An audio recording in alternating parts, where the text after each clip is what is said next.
Tem uma questão que é até tradicional aqui no nosso país. Eu entendo que com o seu discurso disruptivo você acredite que pouco isso possa ser mudado, mas o senhor disputa a presidência da República, ou vai disputar, pretende disputar, sem nunca ter exercido um cargo eletivo. O nosso país é complexo, tem crise econômica, crise institucional, pressão institucional, existe uma necessidade permanente de articulação política. Então, como é que dá para convencer um eleitor que alguém sem experiência prática na política de gestão pública ou de mandato tem preparo para governar o país?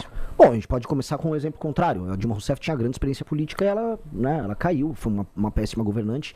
A gente pode trazer inúmeros exemplos de boas gestões que foram feitas por pessoas que não tinham experiência e de más gestões por pessoas que tinham a experiência. E o contrário também. Não é isso, no fundo, que determina nem o sucesso de uma liderança política, nem o insucesso dela. Se você está cercado de boas lideranças, se você é em si uma liderança natural, se você é firme nos seus propósitos, trabalha bastante, a tendência é que você consiga fazer as coisas bem feitas em qualquer área humana. E eu acho que eu farei isso, porque eu já sou um líder político firme há 12 anos, lidero o maior movimento político do Brasil, sou hoje presidente do meu próprio partido. Então, dando um exemplo aqui. Eu estou concorrendo contra Zema, Caiado e Flávio. O Flávio tentou montar um partido político junto com o pai dele. Ele fracassou. Eu não. O Zema foi atacado, após ter uma opinião sobre o Flávio, pelo próprio partido. O partido dele, em diversos estados, soltou nota contra ele. Eu não, meu partido me apoiou, porque eu sou líder. O Caiado não pode pegar um avião, sair de Goiânia e ir pro Rio de Janeiro pra falar, sou candidato ao governo. Ele não é líder de nada, o partido dele, que é do Kassab, tá fazendo campanha pro Lula na maior parte dos estados. Então, do que serviu a experiência deles? Se o básico do básico do básico é entrar numa guerra com o exército, eles não têm. Então, a experiência administrativa acaba sendo condicionada à experiência política e à sua capacidade de ser líder. E, nesse sentido, eu estou alguns passos na frente de todos eles. Excelente referência que você trouxe na questão da Dilma Rousseff, porque a Dilma Rousseff ela é eleita, endeusada, inclusive, por parte do empresariado brasileiro, numa grande onda positiva do petismo, mas ela acaba caindo. E muito se diz, né, que ela cai por quê? Porque ela não consegue viver o dia a dia do nosso presidencialismo de coalizão, que é essa relação muito peculiar, para não falar outra coisa, da presidência da República com o Congresso Nacional. Qual que é a sua visão, qual que é a visão do Missão a respeito disso? Bom, esse aqui para mim é o tema mais importante do Brasil. E quem resolver isso, e não é só resolver ter governabilidade, é resolver os instrumentos que fazem com que um grupo de bandidos sem nenhum interesse nacional estejam o tempo todo compondo e mandando nos governos. Quem resolver isso, resolve o Brasil.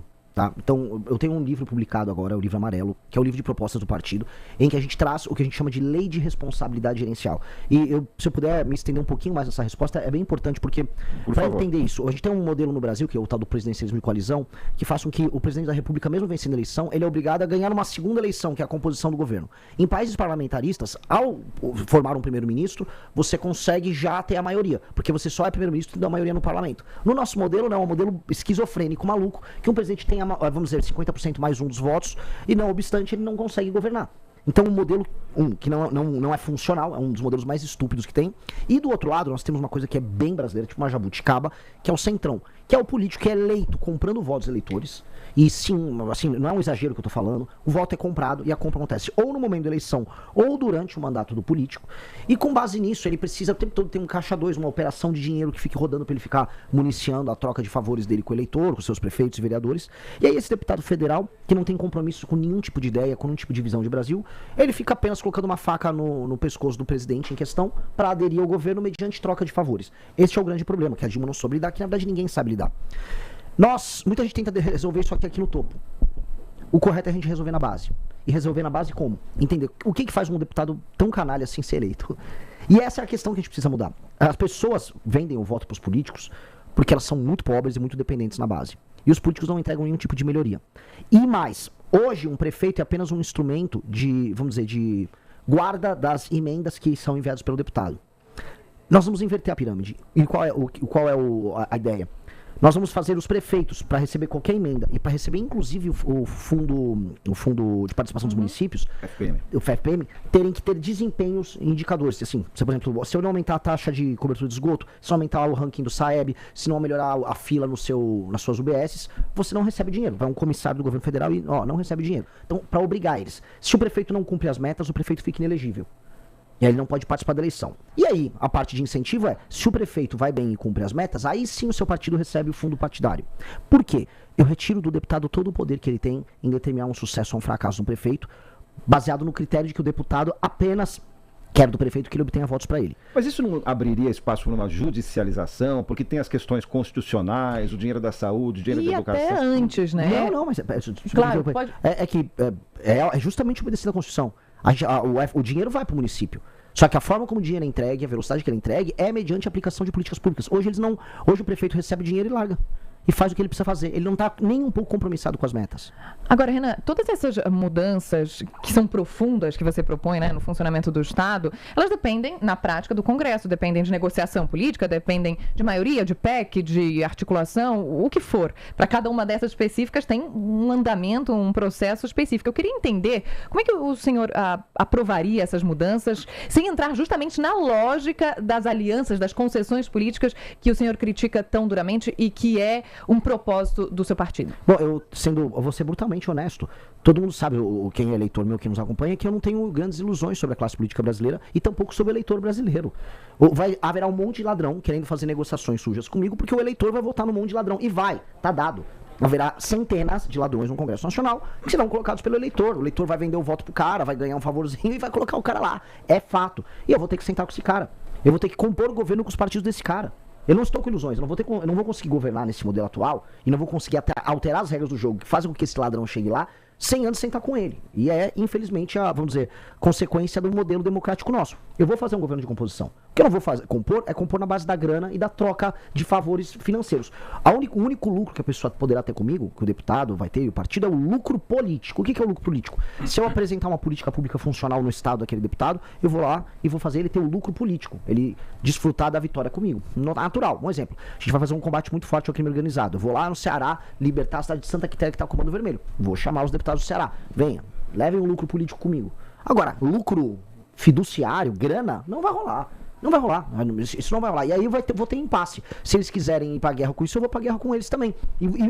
Inclusive, me alio com quem não imaginam. Vou dar um exemplo. Flávio Dino, que é do campo político oposto ao meu, ele está fazendo um trabalho sério de fiscalização com emendas. Pois bem, eu vou apoiar o Flávio Dino. Vamos pra cima. Vamos apoiar a Polícia Federal e vamos pra cima de quem tá desviando emenda. Se o Congresso quiser ter o lucro político das boas políticas do meu governo, bora, compõe o governo com todo mundo. Se o Congresso quiser me achacar, vou chamar o Flávio Dino e aí eles vão se ver com as emendas que eles roubaram. Ponto. Sem discussão.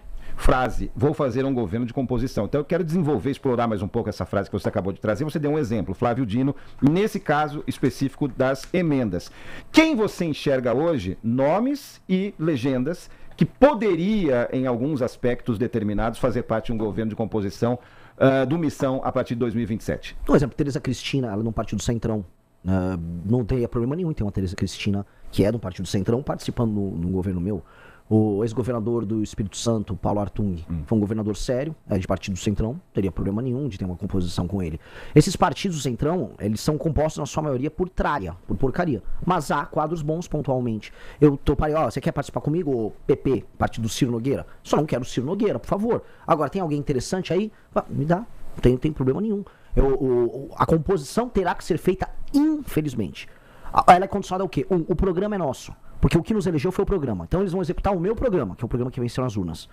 2, vai tocar o meu programa? Tá, não haverá negócio, não haverá porteira fechada pra nada. Porque a gente sabe muito bem, por exemplo, que como é que funciona esse jogo? Um cara pede um ministério e ele acha que o ministério é um feudo em que ele fará negócios. E é ali que surge a grande corrupção. O ministério, ele tem autarquias ligadas a ele vai ter empresas públicas ligadas a ele tem orçamento, ele consegue administrar eventualmente o envio de um recurso pra uma área aqui, outra ali.